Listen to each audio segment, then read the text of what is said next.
সকালবেলা এখানে দই আনা হয়েছে, রিতম দই খাওয়ার জন্য কেমন করছে সকাল থেকে। এবার সিনটা দেখবা তোমরা।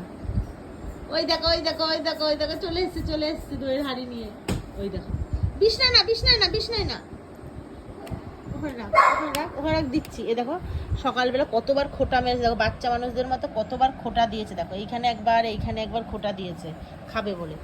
দে বাটি দিয়ে এখানে রাখ, কাটছি এখানে রাখ। এখন থেকে না, মাঝখান থেকে কাটে না দই, আস্তে হাঁটে করে। ওদিকে যা, সর। এখানে রাখ ওটা। পিঁপড়ে হবে বিছনাটা, সারা বিছনায় পিঁপড়ে ভর্তি হয়ে যাবে। দেখো দই খাওয়ার জন্য পাগল, গলা ব্যথা ঠান্ডা লেগেছে তাই দই খাবে। এত বড় একটা ছাতা নিয়ে এসছে, হাতা নিয়ে এসছে।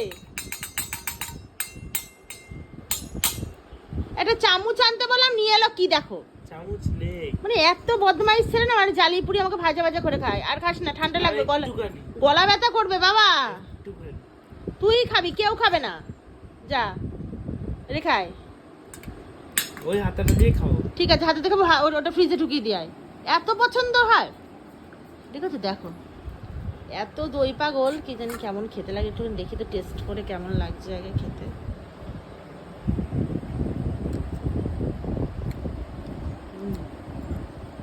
লাল দই ভালোই লাগে, টক দইয়ের থেকে লাল দইটা বেশি ভালো লাগে, টেস্ট হচ্ছে ভালো।